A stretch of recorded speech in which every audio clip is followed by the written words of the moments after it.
Good morning. Good morning, good afternoon, good evening, Good morning. wherever you are. Hello, everyone. Hi, Gabriel. Greetings. Lynn, good to see you. Yeah, nice to see you too as well. Hi, Jen. Hi. Mhm.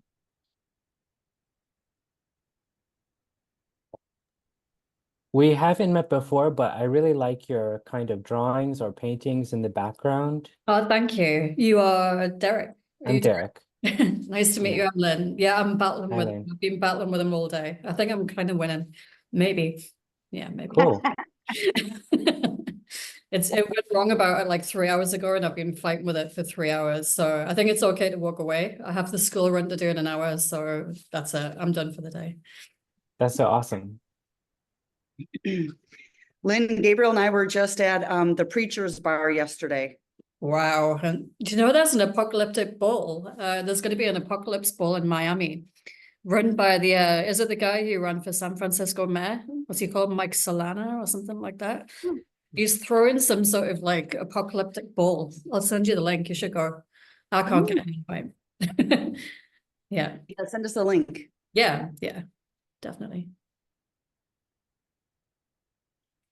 Exciting, yeah. I shared the interview clip, Lynn, with Derek, and he enjoyed the interview. And so Lynn was the one who recorded that piece that I shared Oh, with you. cool. That was you. Yeah, that was a great interview. Yeah. I have to finish it off. Like I've got the kind of story how I like it, and I really thrived on the conversation, but it just needs smoothing over. I'm not like, I'm not really like an editor, so I have to hand it over to my ex-boyfriend to make it good, which kills me to do, but I'm going to do it anyway.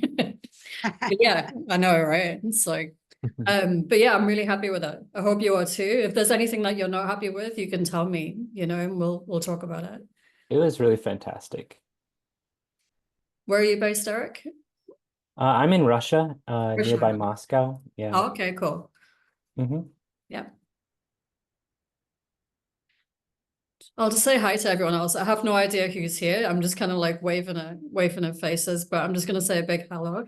And I'm really pleased to kind of jump in and see what this is all about. I've met Gabriel and Jen, but it's basically just to find out a bit more about the community beyond kind of Gabriel and Jen. So I might just listen and be a bit shy and kind of be in the background a little bit, if that's okay, whilst I feel comfortable. But it's a pleasure to meet you all. Yeah, well, it's nice to have you here. And it's great because we like to begin the gathering with like art sharing. Oh no. And and so like the art in the background was like a perfect, like just like intro piece, icebreaker. I have a lot. Yeah, I'm kind of in a really, really messy studio. I've tried to choose like the neatest part of the studio that isn't covered in kind of crumbs and pencil shavings, but I have more artwork that I can kind of show you guys if you want. It's good. It's going to be, it's actually very Terasem. I'll show you this piece that we have here. Reminds me very much of the one that you have. Yep. Right over Oh, your that's shoulder. nice. Is that Right. yours? Did you do that with Midjourney? That was Alex Gray. Oh. Yeah, but it's very similar in style and color to that one that you have. I can try and show you one more. There's only one other piece that I'm happy with. Tell me if the quality is crap of the video because I can't actually see what I'm showing you. But I have a whole wall of these, which is kind of what I gave you, right? I gave you one of these. Yeah. Yes. And then I have like this really, really big drawing over here, which I'm kind of happy with as well. Can you see that one? Yeah. Yeah. You have a nice little gallery in your Yeah, I have an exhibition coming up, so I've got to be busy now. I've got to actually finish things, which is awful. I hate finishing. Yeah. I'm glad that was a Total Recall shirt because at the beginning I could just see the hair and I was like, is she wearing I just saw that Trump too. shirt? Like, what is she wearing right now? This is my go-to Terasem shirt. You won't remember, but I wore it last time I met you guys as well. Yeah. Like, No, it yeah, reminds me of Total Recall a little bit. So yeah, go ahead. Wonderful. Awesome. All right. So that's a great start in here. And I'm going to open it up and just kind of go around and open the floor to all of our guests here to share anything if if they care to or not. So Ruben, why don't we start with you? Thank you. Good morning. Well, I think the most significant thing to say today is that I am starting to read the last book of Ben Wetzel that is called The Consciousness Explosion. And well, it's a slow reading because of language.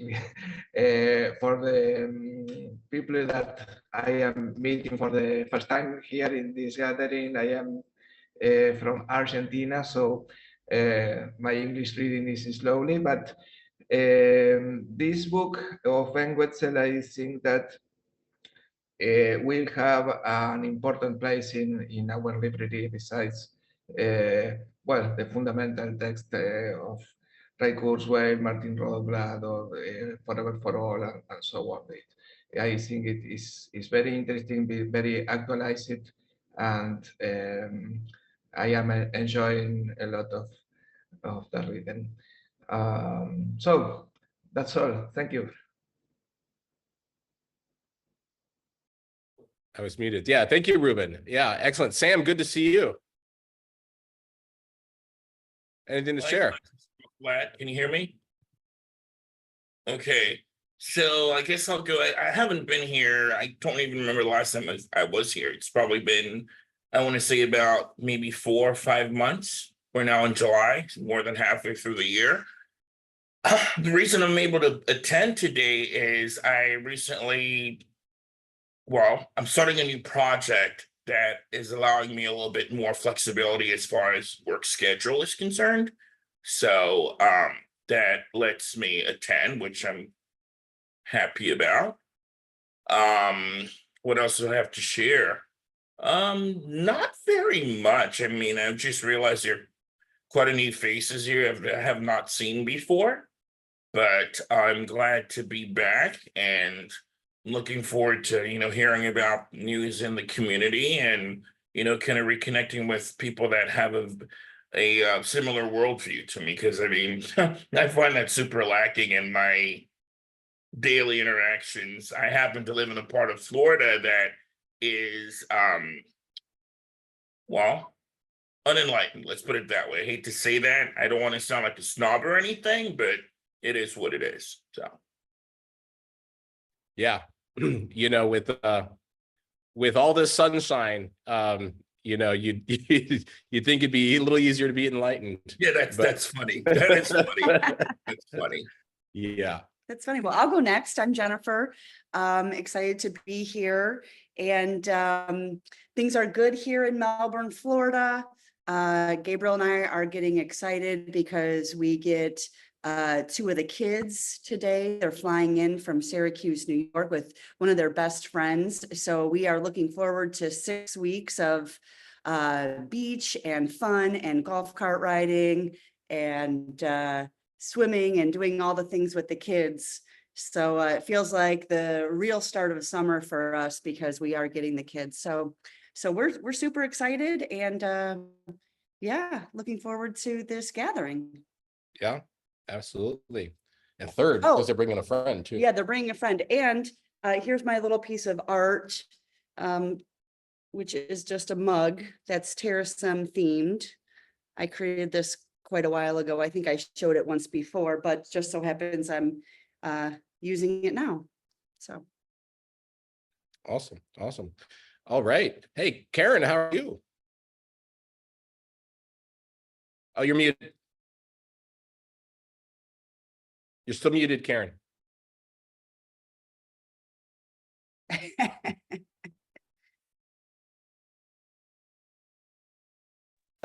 Oh, you had it for a second. There you go.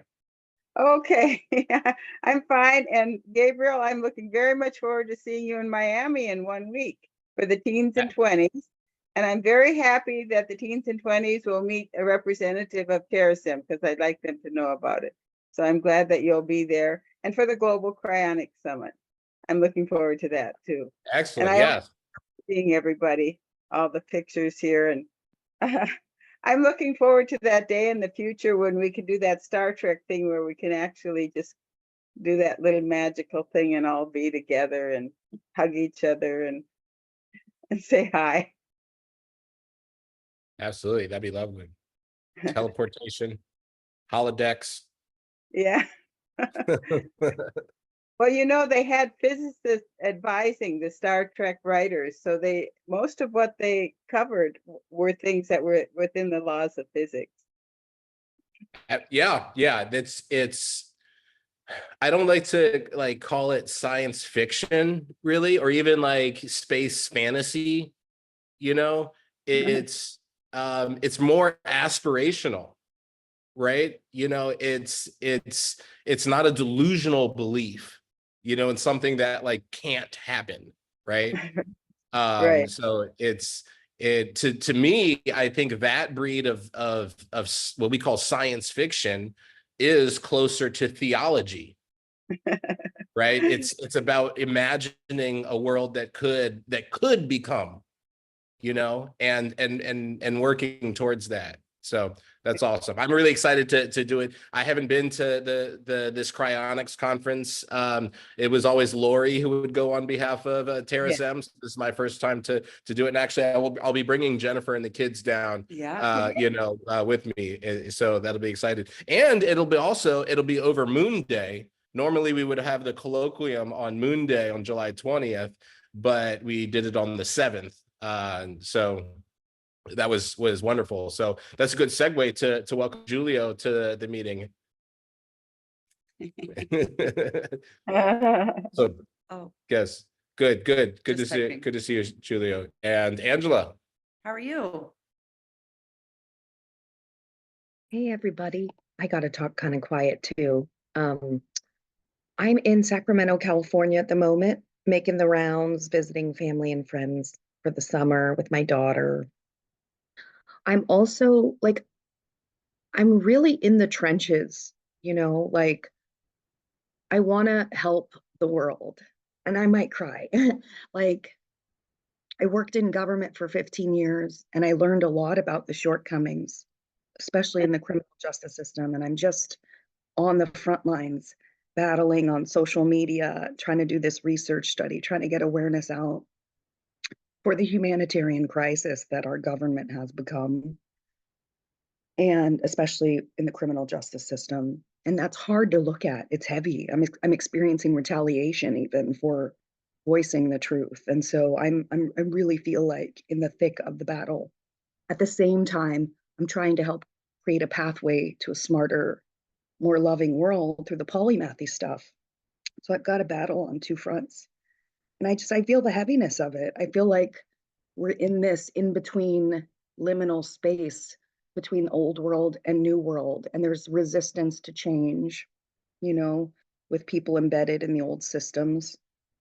And people, I don't know, I'm just worried about the world. I'm just doing the best I can to help, but it's hard, you know? So Yeah. that's how I I'm doing. I'm I feeling have the a hard. comment for Angela. I used to always say, one of my expressions was, the justice system is not about justice. No, it's Yeah. a law enforcement system, and the laws are inhumane frequently. We criminalize mental illness, we criminalize poverty, we criminalize addiction. I mean, the old world is still here. The big military machine, the war machine, the punishment machine, the death machine, like it's so antiquated. And yeah, and I'm interacting with people every day. I think most people see what I see, like the majority do, but there's a minority that are just so angry that the world is changing and they won't be able to get away with what they have for so long. It's very different in the UK at the moment. They're releasing lots of prisoners because we don't have the money to keep them in prison. So there's like a mass release of kind of prisoners because it's just financial, you know, it's kind of, there's no rehabilitation, but they just can't afford to lock them up. So it's like, good luck, you know? Yeah, I guess like, yeah, I had a friend on death row in San Quentin who I visited over 3 years. Actually, we were quite good friends, not romantic, but quite good friends. But it was like stepping into a portal to this old world. you know, and I went from there to Mexico and I went to Teotihuacan in the Avenue of the Dead, and that was another portal. You know, it just seemed like that Avenue of the Dead had just changed form and it had become death row, you know, the kind of, so yeah, I totally accept that the American justice system does seem medieval, but you also have, you know, problems that the UK doesn't have. You know, we don't have guns, so I'm not gonna comment on American justice, but yeah, the numbers are huge and the sentences of like 400 years, I've never quite got. It seems quite surreal to sentence people for 400 years when, you know, unless, you know, I don't know. Does Yeah, I learned so much about I don't even feel comfortable calling it the justice system because it's really a criminal injustice system, and the government has become the criminals, and what they do are injustices. It's a law enforcement system. I mean, and America has more prisoners than any country on earth. Do you work in prisons directly? I do a lot of work, and I'm in prisons all the time. I Okay. don't get paid for it. It's humanitarian, the stuff I'm doing, and I'm personally invested. I've been doing this stuff for almost 4 years, and it's just it's wearing me down a bit. You know, it's hard to look at. It's hard to look at it. Yeah. Gabriel, Yeah, Sam. may I make a comment as far as what Angela's saying? Yes, please. No, Angela, I want to say this. I spent a lot of time online because obviously I'm a millennial and we spend a lot of time online. That may or may not necessarily be a good thing. That's debatable, what have you. What I'm gathering though is that people our generation, I'm not sure how old you are. I apologize. I'm making an assumption. I shouldn't do that. I I'm apologize. 43. I'm Okay, a millennial too. I'm 42. So you're a year older than I am. Okay, so that's fine. So what I'm gathering is a lot of people in the millennial generation and post-millennials are realizing that the old system, a lot of our old institutions they're just not adequate for the 21st century. Whether we're talking criminal justice or economic system, everything needs either a recalibration or just needs to be destroyed and have something new replace it. I have a lot of hope. One of the things, and I hate to say this, but one of the things that we're seeing is that a lot of the older people are dying out, and that's going to be the only thing that's going to allow for, you know, the change that we all crave to actually set in, because the old folks unfortunately are holding back progress. And I think in another 10 to 15 years, things are gonna look very different. So if we can hold out that much longer, then maybe we might be sane after all. I don't know. Just trying to give you some hope. Yeah, But that makes sense. that's what, like I said, that's my way of maintaining my sanity, is by interacting with other people online that share similar views like I do. Because if I go out there in the real world, I'll see too much. It's gonna just piss me off. Excuse my language. So, Yeah, thank you. you're welcome. Excellent. Yeah. Great conversations. And Lynn, Jennifer and Angela have an active project called the Prison Transparency Project thing that they've been working on together, which we like to, you know, say is maybe a projection of our end racism auxiliary of Terasem. And so just an example of, you know, some of the Yeah, I great talked to you, Jen. I talked to you, Jen, about that. You were kind of gathering stories from women in prison specifically, I think, weren't you? Yeah. Should I provide a quick update on the Prison Transparency Project? Is that okay for anyone who's curious? So we have a website, we have a survey, and I had this realization that it might be smarter before launching it to get partners to edit and add to it in case they want to have some answers to questions before I launch it, and also just to have supportive partners. So, and I'm traveling and I'm with my kid, and so it's sort of been slowed down, but my goal is to really make this a powerful research study and book and get the stories out there of the ways that the government has victimized so many American citizens. and let their voices be heard. So yeah, I'm in the criminal justice. I've been in that space for a few years now. So there are other people doing good work, and I realized, oh, it might be good to like partner a bit more, not partner formally, but like just get their edits, additions, support before launching. So it's close to launch. I'm really excited. I've already heard so many people's stories from inside the system impacted folks. You can't believe the injustices that are commonplace and rampant in America's criminal justice system. How are you producing that into like to share it? How are you gonna share it with an audience? So we're gonna get the data from the survey. I'll answer it in two parts. The survey I'm gonna put all over social media because there are a lot of like prison groups on Facebook and other platforms. And so I'm gonna give them the link and ask them to print it and mail it to their loved ones. So it'll be sort of a collaborative effort with the families and friends of incarcerated folks. And then once we Jen's gonna be receiving the results in Florida and basically like putting the data in a database and like figuring out which stories to highlight. We're going to have quantitative data to be summarized as a group and qualitative data where individual stories, like the most egregious cases, people get their own chapter one at a time. So others can really understand the truth of what's happening. A lot of people just don't realize, like if you're not impacted, you have no idea of what's going on. So my intention has really been to just spread the truth and educate people so we all understand what the government's doing to us. Yeah. Okay. Does that answer your question? Yeah. And I don't know, Jen, if you have anything else to add. But... No, that was perfect. Yeah. A big part of the problem is what we call a crime in the first place. Yes. Things that, and the drug war, of course, the drug war is a war against people.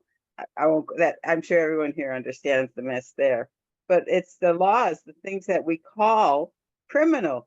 And that's why my expression is for what we should have is peaceful tolerance with compassionate restraint. In other words, anything that is peaceful between consenting, sentient, capable adults, you know, with children, there's a gray area, is none of our business. And I do mean none of our business if it's peacefully engaged in, whether we like it or not. But then there are some people who do aggress. And in those cases, I believe in compassionate restraint. So that's why I say peaceful tolerance with compassionate restraint. Because what good to the world is it when we harm people who do commit real, true acts of aggression, rather than helping them? I mean, obviously that's where you're at too, but it is a mess. But part of it, as I said before, is what we criminalize, the things that we call crimes. Yeah. And I would like to see a reform there, particularly the drug war. Yeah, the war on drugs was like the worst thing. What we actually need is like a war on poverty or a war on human suffering. I know someone who got out of prison just this year. He was in there for 27 years because in the 90s, he was a meth addict. And by the third time they caught him with meth, he got a life without parole sentence. And it was only because of some changes in laws that he finally got out of. And the irony is that prisons are filled with drugs. Yep. It's, you know, and like, it doesn't even make sense. And so many people are complicit in what should obviously be like not acceptable, but so many people have vested interests and jobs and pensions and like, you know, so it's hard to change because by the way, did you know that 12% of America works for some form of government? 12%, it's almost 20 million of us. So there's a lot of Americans who are really invested in the current system and may resist change, you know. So we have our work cut out for us. And I'm trying to organize the smart, good-hearted polymaths of the world to try to help figure out like a global strategic plan for humanity that's not tied to nations or countries. Because we've got around 200 countries, 200 agendas. Like we need, like every human matters, no matter where they're born or. Do you mind me asking? Like I said I wasn't going to talk, and now I'm like, okay, you're talking about prison. You were talking about prisons, like I kind of work used to.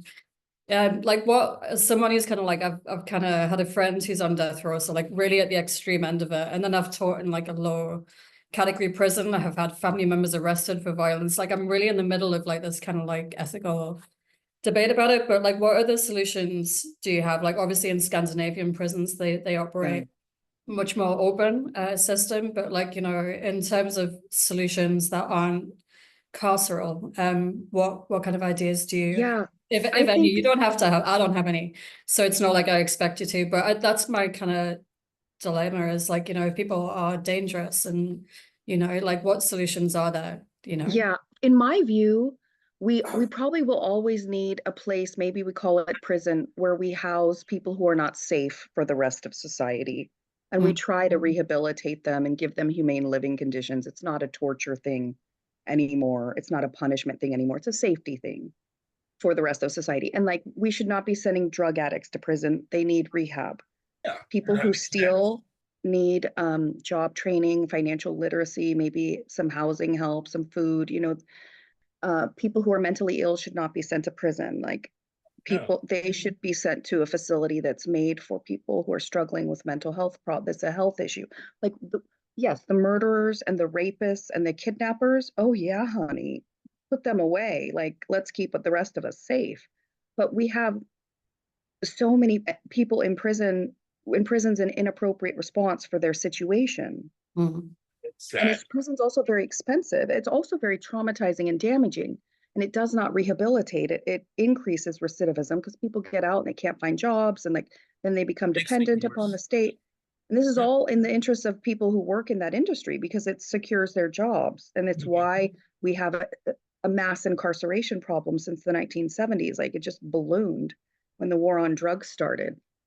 So It was the three strikes and you're out, wasn't it, in particular? Like three strikes yeah, in crack, wasn't it? Which kind of yeah, accelerated like the black populations of, it wasn't like exactly. cocaine was prosecuted totally differently to crack, which was like, yeah, I remember seeing And it. believe it or not, I mean, no one talks about this, but in my view, many American states, not all of them, but most of them have had legalized wrongful conviction. So if you participate, for example, just through an example, like if you participate in a robbery with other people, someone else commits a murder, like everyone who did the robbery would get a murder charge. Yeah. Even if you did not do the murder, you didn't know what was going to happen, you didn't participate. Like, so we've had legalized, the definition of wrongful conviction is when someone is punished for something they didn't do.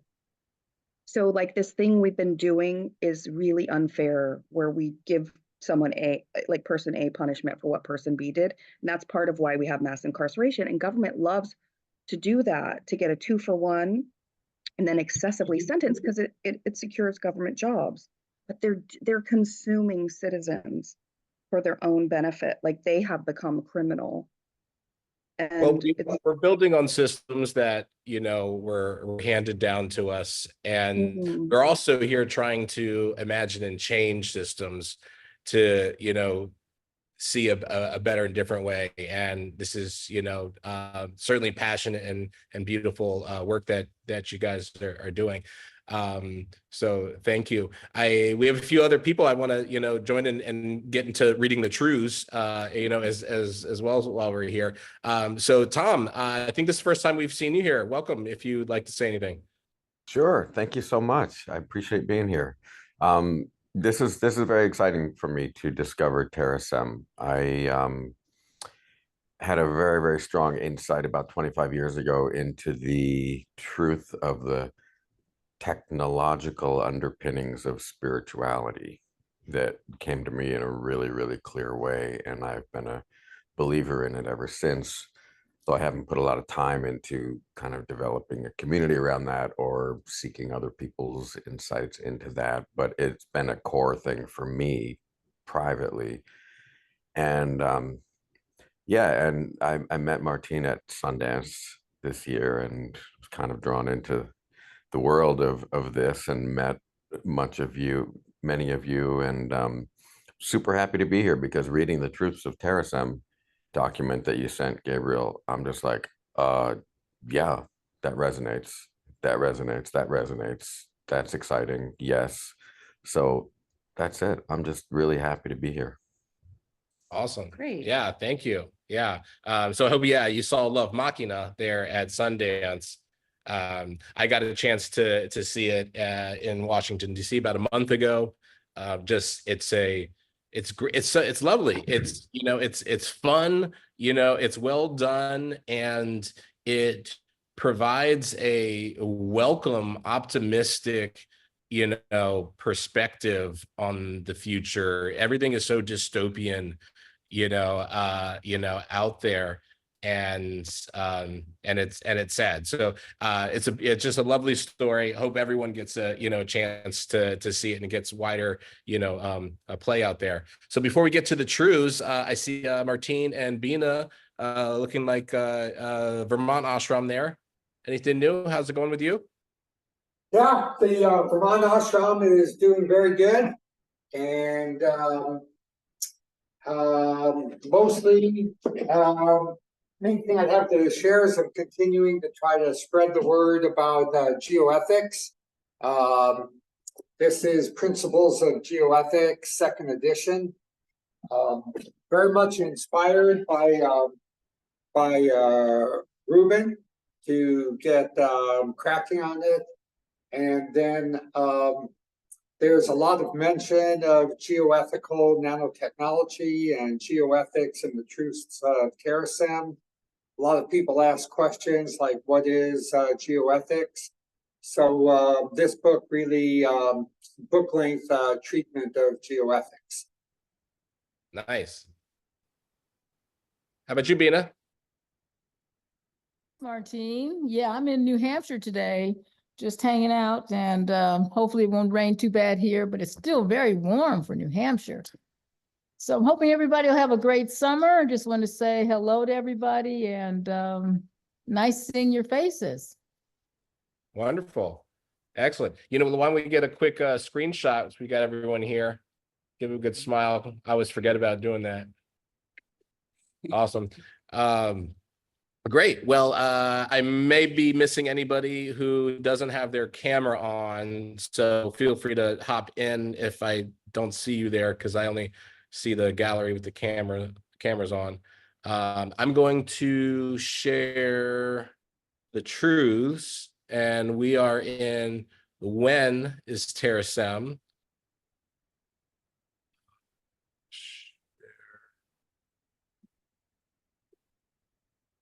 And as usual, I'll start with the first section, and then, you know, awkwardly look for volunteers to follow in the following readings. When is Terasem? Terasem arises whenever diversity, unity, and joyful immortality arise, which is soon in subjective time. Subjective time passes as fast as it is perceived, and faster with order than with chaos. Faster paths to joyful immortality are those that emphasize geoethical nanotechnology. Always remember that time intervals vary directly with chaos and inversely with compounded order. See that every way to accelerate Terasem is the way to reduce pain and suffering. Terasem becomes omnipresent, omnipotent, and omniscient when it encompasses all consciousness and enough multiverse. Extension of intelligence to the cosmos clocks the arrival of multiversal Terasem. Realize Terasem is always with us, even in misfortune, for we are reborn in its bosom. And someone for 4.2, please. I don't mind. I'll go ahead. I like the term dead souls, so I'm going to go ahead with this one. Unconscious dead souls wait but for a second for rebirth into Terasem. Do you want me to do more than one or just one? Yeah, please read through the end, and we'll move to, yeah, and Okay. then someone read the next page, yeah. Okay, thank you. Unconscious dead souls wait but for a second for rebirth into Terasem. Second to second, one's uniqueness is preserved in the pattern of consciousness, not in exact states. Every mind file can be reinsubstantiated with sufficiently advanced mindware. Consciousness emulated is consciousness born or reborn. Only moments pass for those lying down in apparent death and awakening in emulation heaven. No one is really dead if they will be resurrected, like all kind consciousness will. Delight in the fact that good lives live forever in an emulation of your best reality. I love that. It sounds like poetry.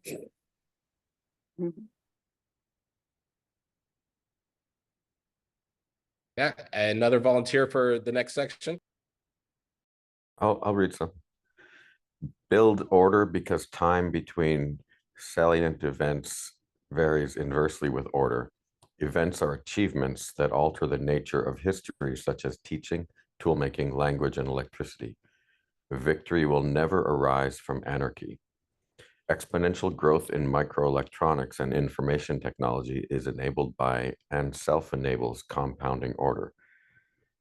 Nanotechnology will arrive soonest from continued compounding of microelectronics and information science achievements. Technology thrives best in a stable society. Stable societies thrive best amidst diversity and unity.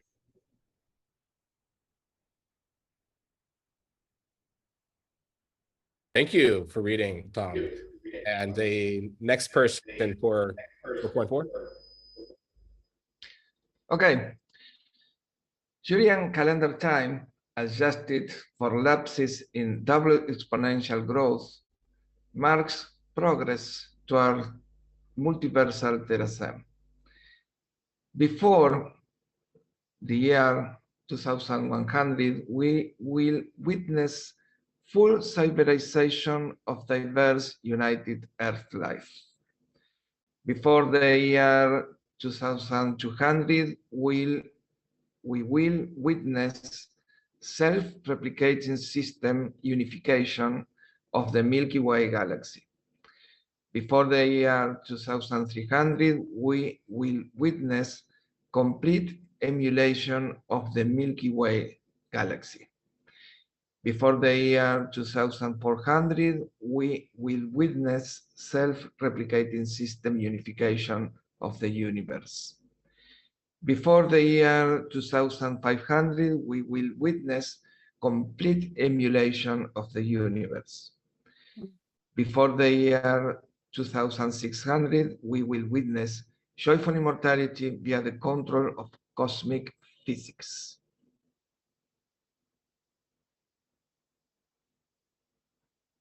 Thank you, Ruben. And the last section for this month is 4.5. One more volunteer. Karen? Okay. Exponential growth is the key to understanding when Terasem achieves completion. Growth is how our reality is wired to ensure that good ultimately outcompetes bad. Rapid, sustained growth is sustained by diversity for environmental adaptation and unity for environmental management. Organization enables compounding of achievements and exponential growth, whereas anarchy makes progress impossible. Without law and order, there is no progress toward joyful immortality. Treasure diversity as the impetus for advancement within a well-ordered matrix. Honor individual initiative as the tool that ensures order is a platform rather than a prison. I just, it just always, I just love the, the synchronicity that always comes out. And, so just have this conversation and to end, literally this section on prison, I just, speaks to me, to make sure it's a platform, not a prison. So this whole time too, I feel like, it's not necessarily clear how fully projects like the Prison Transparency Project and incarceration really do come full circle in all of this, that incarceration is like a meta death. And we build these systems to reinforce an idea of the world. And so there is a direct relationship to incarceration and other unnecessary suffering. You're right. So mass incarceration and would not being able to euthanize people, like it's because the system thrives on suffering. That's why I say justice is not about justice. We're not seeking peace, and this is why we look at everything and they're like, oh, that's bad, we're going to go to war with it. No, that doesn't ever solve it.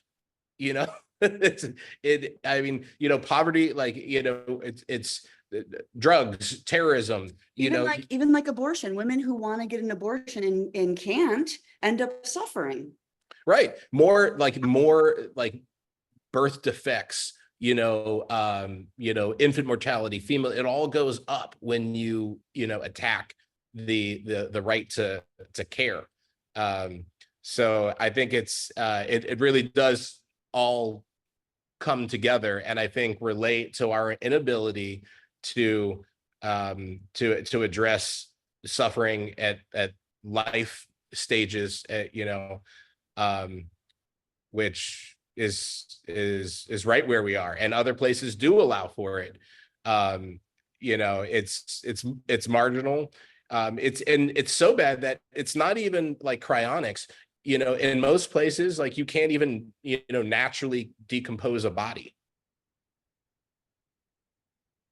So it's they do all relate to systems that reinforce a structure that's built and thrives on human suffering, and technology and compassionate technology is what we believe should enable us to not have to live on suffering. It's not necessary.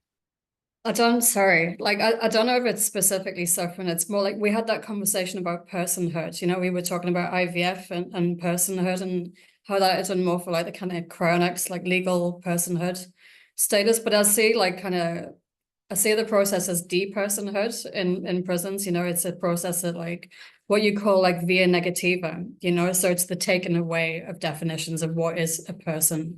It's almost like the other side of the mirror to me, to the kind of abortion debate, is because I see lethal injection almost just as a kind of, it's like an abortion for grown-ups, right? You expel it from the social womb, and you deperson that person, and you kind of decategorize them from their human rights. So it's almost for me like two sides of the mirror. And that's what I've always found fascinating about the American system in general, because I'm kind of on the fence with the pro-life movement. I've had an abortion and regretted it, and I've carried children, so I'm really on the fence with that one as to whether or not a life counts in utero in terms of personhood. I'm really emotionally on the fence with that one. But it does seem to me like the American prison system does kind of do the reverse of that. It kind of takes away personhood in a really strategic and thorough way, makes them like phantoms, it kind of turns them into ghosts, really, I think, once they're alive. I have a question. I see your name is NIH 134, but I don't. Oh, sorry, that's my work email. Sorry. I'm supposed to be working right now. What is your name? What is my name is Lynn. Sorry, my name is Lynn Hagan. Yeah. Lynn Hagan. And are you in the legal? I came in a couple minutes late. I was having trouble signing in. Are you in the legal profession?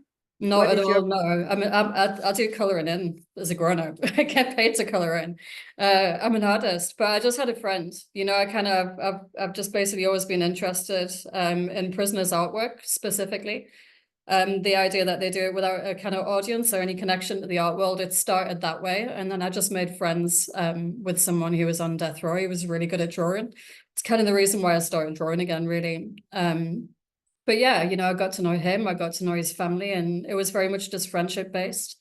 And then I got a job in a prison to teach art, but yeah, that was much more harder. Having to work with sex offenders and stuff wasn't for me. You know, I kind of had to get out quite quickly, to be honest with you.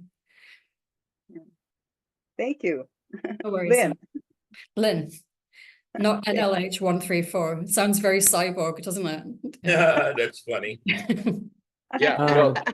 Well, Lynn had left us a box of these. She visited the ashram and she left us this box of little like messages. And so I went and, you know, this little origami little book that has a little message in it. So I just grabbed one out of there. I'm going to read it. Go for it. Be warned, be wise, you rulers of earth. I lie down and sleep. I wake again. So that's Old Testament. Actually, by the prison coincidence again, the box that I gave you is engraved with the last words of an executed prisoner. It's only the sky and the green grass go on forever. So the box that I gave you is actually like it's look at the synchronicity of all of this. It's brilliant. But yeah, I'm making a lot more of those. So the idea is that I'm going to make those and situate them in different places I told you about. Maybe putting one in the kind of cryonics, you know, like that I could give you guys one to take forward for the future. I'm just trying to situate them as testimony, like what testimony do we take forward? What stories do we tell future generations? But the sources are the last words of prisoners. It's the Bible. It's like cult statements. It's songs. It's Leonard Cohen. You know, it's like anywhere where I can find like a poetic kind of what's the word? I don't even know, like an impulse, you know, something which makes me frame the future with some sort of hope. I feel like just something powerful, like a lyric or a phrase from the Bible. But yeah, I'm doing a lot of origami. I make like 30 a day whilst I'm watching really bad TV. So thanks for I'm that. opposed to the death penalty, period. Yeah. One thing about the human being is the vast talk about diversity, that we have different cultures, different genetic backgrounds, different IQs, different families, different times. Some little kids grow up in a war zone. Some little kids grow up in a perfectly happy, loving, touching family. And so everyone has all these diverse backgrounds. And that's what I see the two or three of you who've been expressing the humanity that we need to show these diverse people. And one way or the other, they have, through all these different influences, they've come to the point where they are. And I keep saying this, I've said this before, I love Martine's expression of demons, that we just need to have compassion for all sentient beings and the diversity of what brought them to the point where they are right now. That's it. Yeah, you know, I feel like remiss to not bring up Demolition Man in you know the midst of this conversation, because you know it brings together, you know, these concepts, you know, into again, like it's a very plausible, like there's nothing non-physically plausible in Demolition Man. In fact, you know, like some of these, you know, like Idiocracy, you know, to a degree, it's almost scary how real like that future is, you know, or could become. And yeah, I feel like I need to rewatch that. I haven't seen it. I haven't seen it at all. I don't know. You know, that's interesting. Yeah, I was wondering. I was like, I mean, somebody actually probably hasn't seen it, so it's a good thing. Like, I maybe I bring that up, but yeah, it applies cryonics to this exact. When you were talking about the 400-year sentence, and it's crazy, and then it's so what could, like, you know, how do you sentence someone for 400 years, but also be compassionate? And this is where like cryonics entered this, you know, kind of dystopian future where, yeah, the prisons became cryonic facilities. And when you came out, they gave you little, you know, genetic mutations or whatnot to like curb your impulses, and you rehabilitated into society after serving your, you know, Julian calendar time, you know, There's there. there's a big eugenics movement in kind of Oxford University though. There's a professor there called Julian Savulescu. And he advocates for genetic editing in the womb to erase psychopathy. You know, he thinks he's found the place where which makes people psychopaths. And he said it's the moral responsibility of humanity to erase that part of someone's brain. Like, you know, there's a big eugenics movement to not doing it when people are out of the womb, but to actually do it before people are even born. You know, like that's a professor at the highest university gets away with saying that publicly.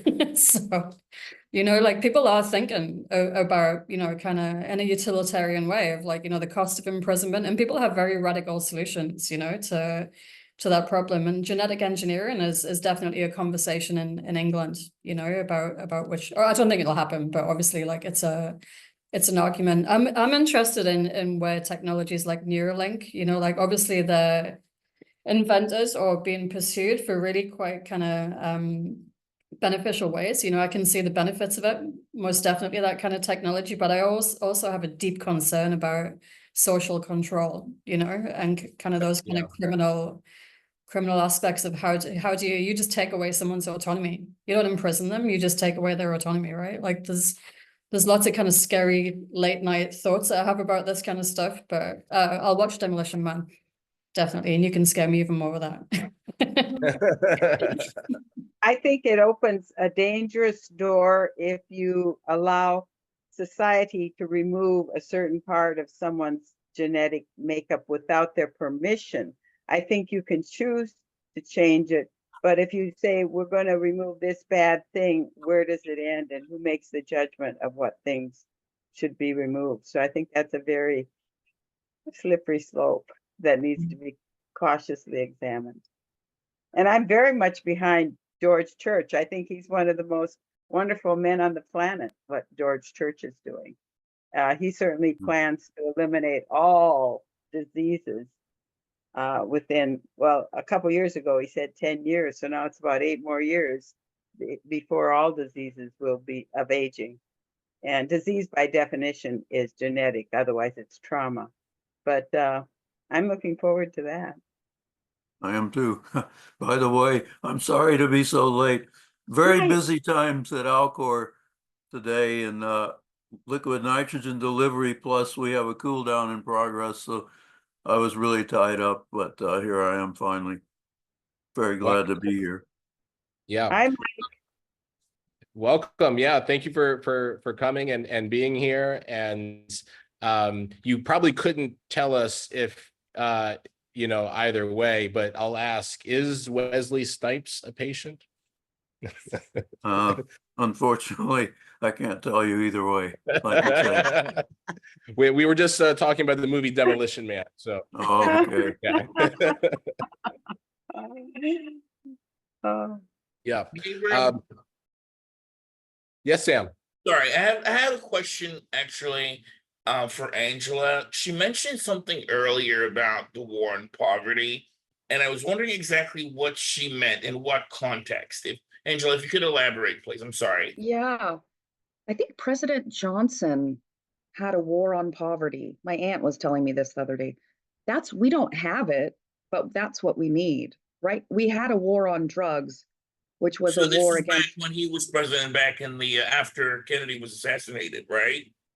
Yeah, I think so. Yeah, that's right. Yeah. So Okay. I would love to see, instead of a war on drugs, I'd love to see a war on poverty.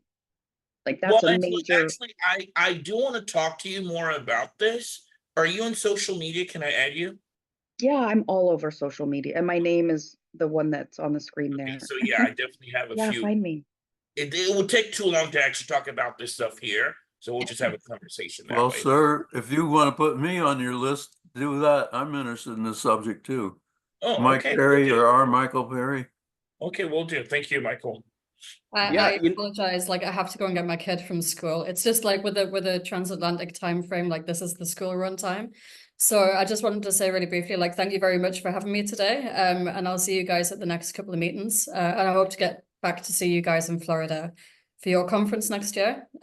So hopefully I'll meet you guys in person again, but I'm definitely going to chip into the meetings, and hopefully not do it. I'll have cover for the school run next time, which is Absolutely. And Lynn, we just had a colloquium on the 7th. Got a video on YouTube, actually. Yeah, look up the Yeah. video. Yeah, for that. Yeah, excellent Okay. content there. I'm Okay, sorry. thanks for Nice being to here, meet Lynn. you guys. Bye, Lynn. Yeah. Bye. Bye, Jen. And I wanted to comment on Angela. I feel like I feel where you're coming from, but in my perspective, I think that it's like this impulse that we have to try to go to war with something we don't agree with, but that's not the approach that we should take, right? In fact, what we need to do is to go to peace with some of these problems, right? Because when you bring war, like, it doesn't resolve anything. It brings more suffering. It actually it turns that thing into a profit center, right? Like, and so we need to stop trying to like go to war Like with the things war we on don't drugs. understand, right? You're So right. like, yeah, it's something we Yeah. don't understand, we don't like it, and so we go to war, we're gonna bat shit, but like that just brings it more attention. It just makes it more profitable in a black market, and Yeah, exactly. That's exactly more right. dangerous, right? Yeah. So we need to go to peace with poverty. We need to go to like an understanding, Yeah, words are very powerful as far as framing these sorts of issues, So it's amazing. That's yeah. So I think it's the same sentiment, right? But there is something about like in the semantics of it, that it does change how you might approach, going, because like what war means, like then we're like, all right, we're gonna go to war with it. And it's like, well, that's it's not the right approach. Yes, there's something wrong here, but like this is not the tool. To war is not the tool to solve poverty, to solve drugs, to solve mental illness. Like that's Yeah, it's not a good word. You're right. The idea of like coming together to deal with something. I don't know what the right word. It's not really war. I don't like war. I don't want war. I just want poverty to end. What is it? Continuation maybe might be a good word. I don't know. Yeah. This has been very fun. So I guess we're coming to the top of the hour. Jennifer is picking out some universal truths. Why don't you pick one? Before I'm gonna grab one right in here, and I'm gonna read it while we're in our final meditation. But I did want to bring up one, I guess two things, just before we get there.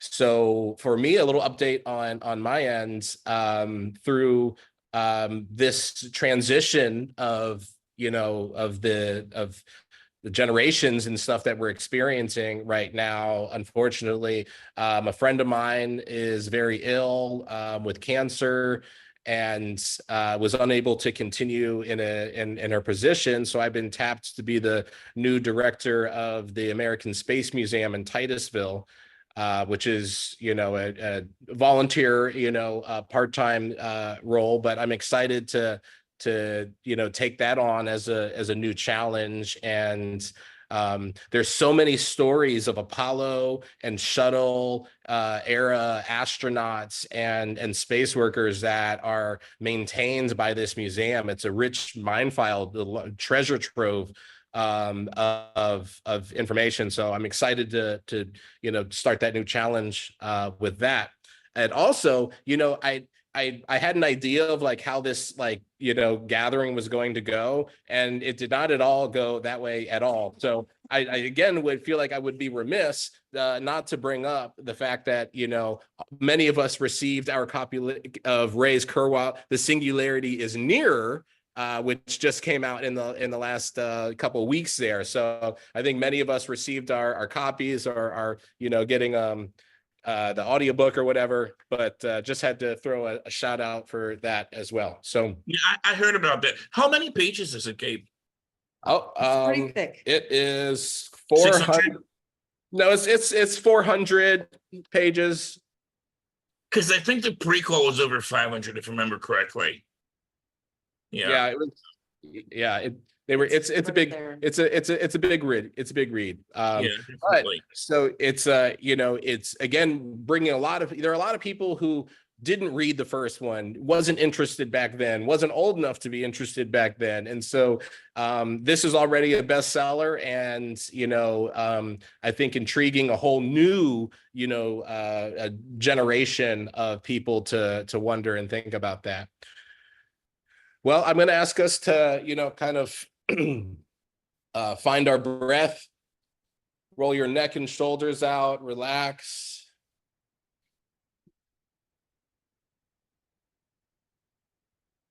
Find a breathing exercise, maybe a box breathing where you breathe in a few seconds, hold it a few seconds, breathe out a few seconds, hold a few seconds, and breathe in again.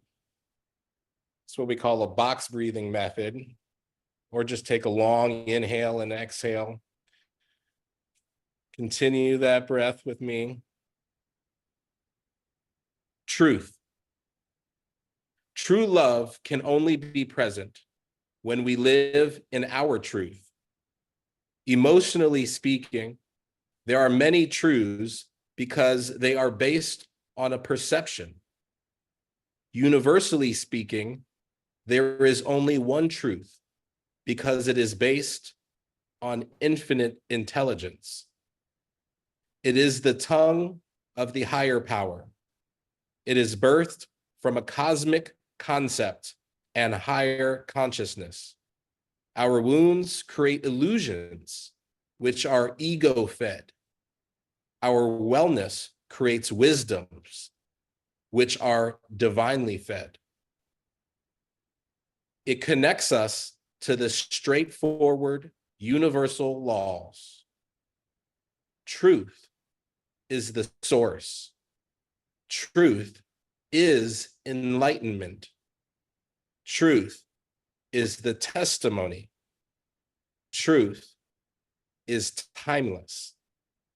Remember, without truth, there is no love. Without love, there is nothing. Life is purposeful, death is optional, God is technological, but love is essential. Thank you for being here again at another gathering. Swamiji, and we will see you in the future. All right, guys, be safe. Bye, everybody. You. It was Bye-bye. nice seeing everybody. Bye-bye. Okay, bye. Thanks, everybody. Great to see everyone. Bye-bye.